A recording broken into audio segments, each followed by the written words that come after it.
Hey everybody, it's Monster back again with Opus Gaming, and I'm here today to bring you a playtesting session between me and my teammate Tusa, with me being on my green Oden list that I've been playing quite a bit recently, and him on his red-green law list that he's been winning a lot of our local tournaments with. So this is going to be a pretty fun match. I think that both of these decks are very interesting and they're worth diving into in kind of one of these videos. So as usual, if you guys aren't subscribed, drop a sub down below, leave a like, leave a comment. We're bringing more content like this to the channel every week, so let's jump into it. So looks like on the Oden side, I'm keeping this hand, which means that I have one of my important curves, which is something powerful to drop on 3, but it's actually more so looking for that when you're on 5 Dawn, looking to drop a Denjiro on curve, and that's something that we'll see and talk about kind of throughout this gameplay here. So donning up to 2 on the red-green law side and tapping 1 to play a Tony Chopper, and then passing turn right away.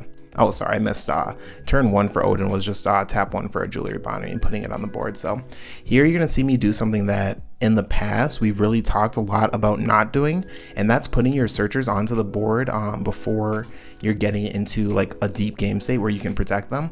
And the reason I'm doing this actually with this version of Oden is that with this new version of Oden, the way that you're playing these green cards, you actually will kind of want to stave off your opponent from just swinging into your life super consistently every single turn. So by playing your 1 drop floaters, I am not losing out on a hand size, and I'm putting cards on the board that my opponent has to attack into to stop me from getting value. So it's gonna be a lot harder for him to chip me down super aggressively.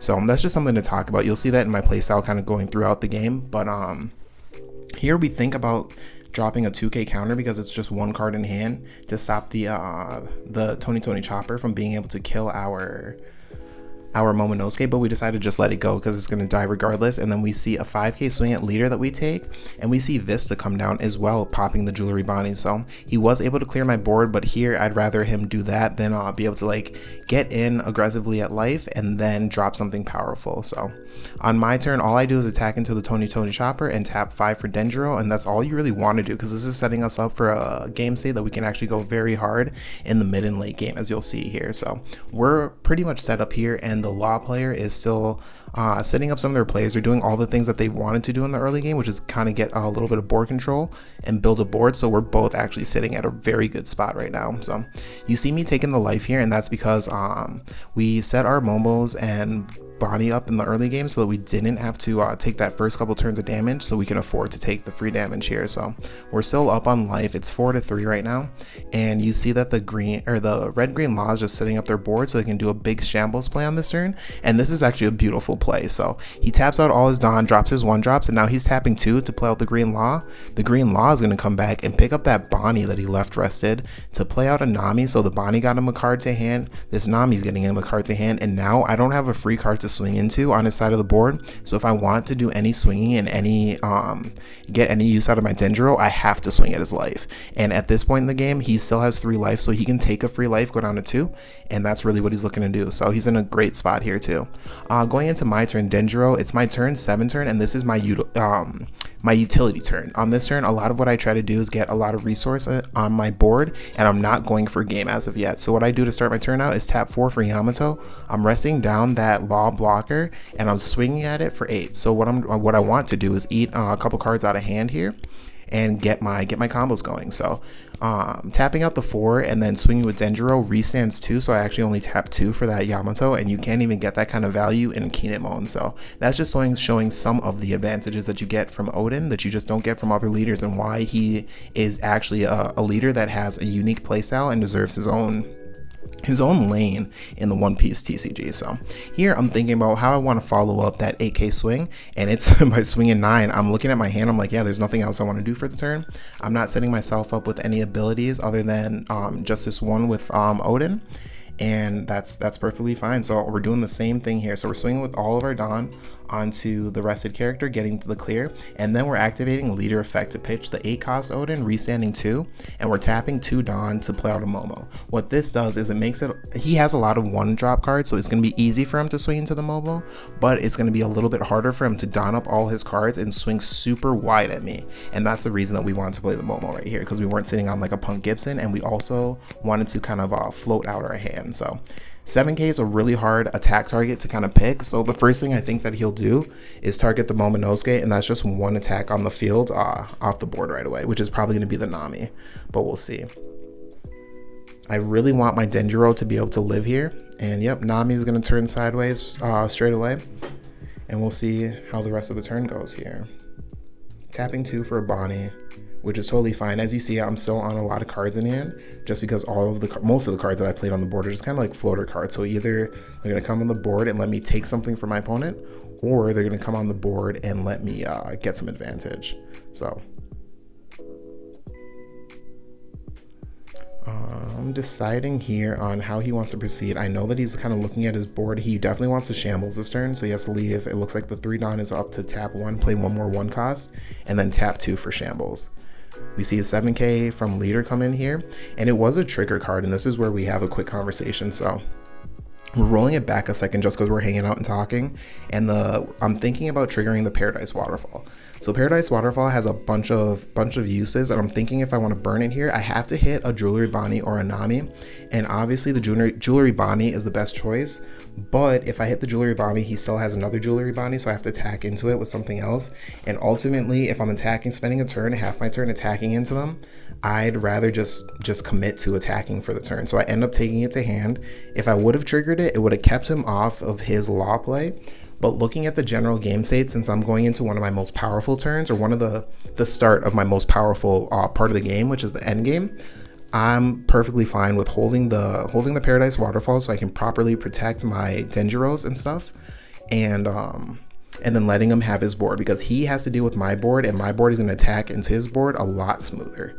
And that's just something that was coming up, as well as the fact that I know that I have an 8 cost kid, so cracking his Jewelry Bonnie here, I just know that I'm going to be able to cut his resources out a little bit faster than he can cut mine out. So we kept that Paradise Waterfall. So that ends his attack phase, and it's passing back over to my turn. And we're just kind of setting myself up, for my big play. So this is really textbook. This is what the deck was designed to do. On this turn, we're going to be, before we turn our Dawn sideways, we're going to turn our characters sideways. So it's going to be a 5k at the Bonnie.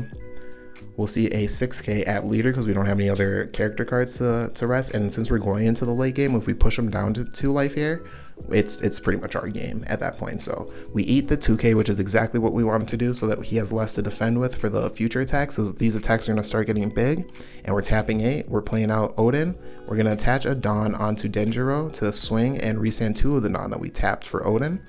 And then there's one more part of this combo that's going to go on, but the attack's going to go through here, which is super easy on the Law's side. You want to kind of go down to 2 life on Law's, or while playing the Law leader, just because you're so safe and so protected. So going down to 2 life here, he's totally fine with that, and now he's going into his defense turn. On my side, I'm going to ditch the Yamato, restand 2 Dawn, and I'm sitting on, it looks like I'm sitting on 2 Punk Gibsons. Since we know we had that Paradise Waterfall come back to hand, part of it is that really it's just 1 Paradise Waterfall and 1 Punk Gibson that we're wanting to resolve on this turn, just because those are 2 events and they can be kind of hard to resolve a little bit later into the game. But the Paradise Waterfall is going to protect my Denjiro from getting attacked into at all, and I just wanted to make sure I had the Punk Gibson just because I am on 2 life and there is no 8-drop kid on the board. So I'll probably let him take those last 2 life and then start defending from there, so on the next turn I'm able to drop 8-drop kid. And if he does do something like Otama Jet Pistol in response, he only has 5 Dawn to push damage into me after that, and that's really easy to defend against. So on the Law side, he's played his Jewelry Bonnie. That's only 2 of his Dawn. He's really looking at how can he clean up my board? How can he make a little bit of an impact, not just on my life, but really on my board and on the game state? And that's just something he's kind of mulling over, I'm assuming. So he has some pretty good plays, that's for sure. He definitely has a position where he can push super aggressively into my characters. And you actually see him have the Jet Pistol here. So what he wants is a Otama so that he can get my Denjiro off the board without attacking into it.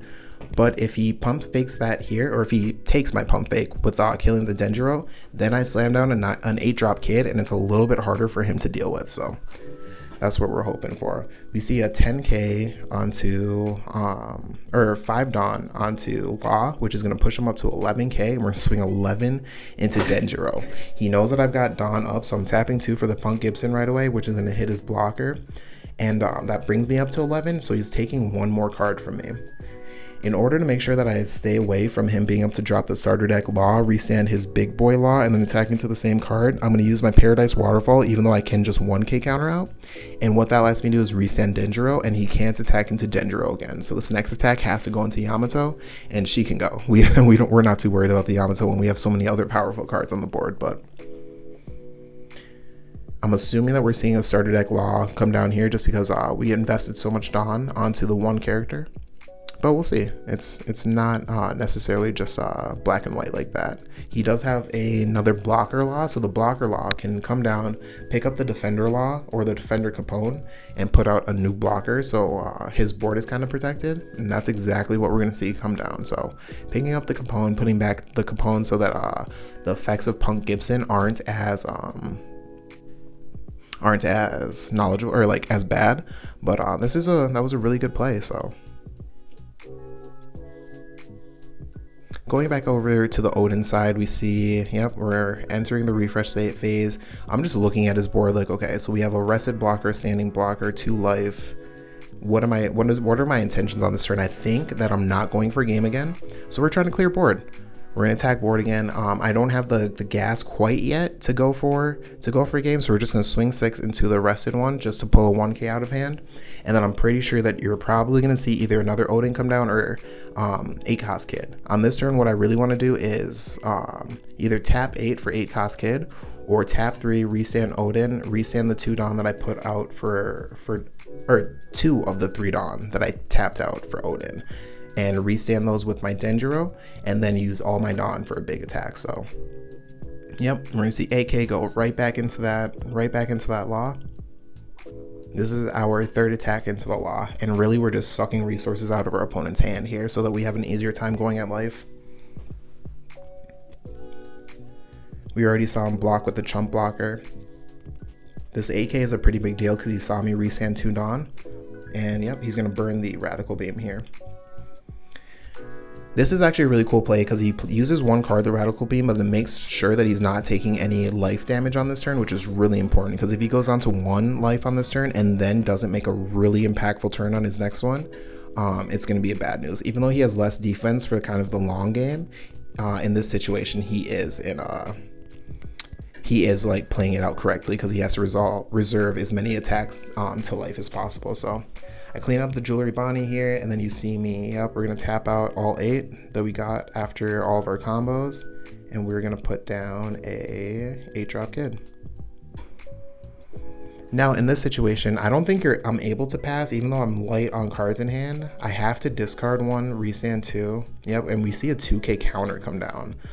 So that's a little bit rough. You usually want to discard something that either has 1k or no counter power, but we're gonna rest, we're gonna play out the Raizo, and actually there's no blocker here, so either he's not gonna have enough gas to clear the 8-drop Kid, or I don't care too much about him clearing the 8-drop Kid because it's gonna cost so much resource that his one action of the turn is gonna be clearing the 8-drop Kid, maybe getting 1 damage in, and then I have enough attackers on the next turn to make sure that I'm able to push through those 2 life. So playing down the Raizo here is actually pretty cool because I can dump my hand on defense and then just let the 8-cost Kid go on the second attack, and then have enough defense on board to survive out and then push damage to end the game on the next one. So you see on my side, I was really trying to focus on setting up the correct time to go for game. There's a lot of times where I had a lot of aggression. I could have just kept swinging face, but clearing out the board and utilizing those has been pretty important for me. So we see a 10k swing here, come at that Eustace Kid, and we're dropping 2 cards out of hand here, 2 2ks to protect him. And then here's either going to be like drop 1 drop, tap 2, bounce up for, yep, nope, we're just going to tap 5 and restand. So we didn't have the 1 drops to get the cheap drop for the 5-cost starter deck Law, but that's kind of the best that he could do in that situation, getting the 2 10ks as well as setting up another attacker, so when he does get through the 10k or the 8-drop Law, he's going to be able to just swing through. But this is the turn that I'm really trying to push for game. So we see a really healthy 7k attack to start it off, just committing 1 Dawn here as well. So we see 3 cards come down to get out of the 7k because that's going to be one of the lowest attacks of the turn. And this is where things start. I'm really thinking about kind of where I want to attack with. Is it worth it to put 3 on Raizo? But I do want the draw here, so we're gonna swing 7 with the Raizo. That's awesome. I'm assuming it's going to be 7 with leader next. I think that's the correct order of operations, is swinging 7 with the leader next, or maybe even tapping out, getting an 8 blocker or a Momonosuke on board, and getting value out of Denjiro. So we'll see a 9k swing, and the reason that we're doing this here is so that we can tap 3, restand, and then attach one of the Dawn that we have. Oh, it's 5k at leader just to pull a card out of hand, and then we're going to discard a card. Nope, sorry, not discard a card. We're going to attach the 1 Dawn onto Denjiro, swing 8 at leader, restand the 2, and then we're just going to attach those 2 onto the Oden, so... Yep, that's going to be the end of it. So that attack gets through. We didn't need the rest of them, but that's going to be kind of how the Oden deck plays. That general curve is what I built the deck to do. It's just kind of go Denjiro to really kind of carry you into your late game so that you're playing a lot of big cards, kind of like Kaido does, but in a different way where you're getting a lot of resource. On the Law side, it was really unfortunate that I kept on clearing his cards, and then on the big turn where you just really needed the 2 1-drops to float cards into his hand, like 2 Namis or a Bonnie, and then tap 2 so you didn't have to tap 5 to play his starter deck Law, was a big deal. So Law didn't have as many of its crazy resources in that game, and I was able to take it. So I hope you guys enjoyed the commentary on this Oden versus Law and my kind of take on how the matchup is. If you guys have any questions, drop them down below. But this is me, Jamonster, with Opus Gaming. I'm out. Take care, guys.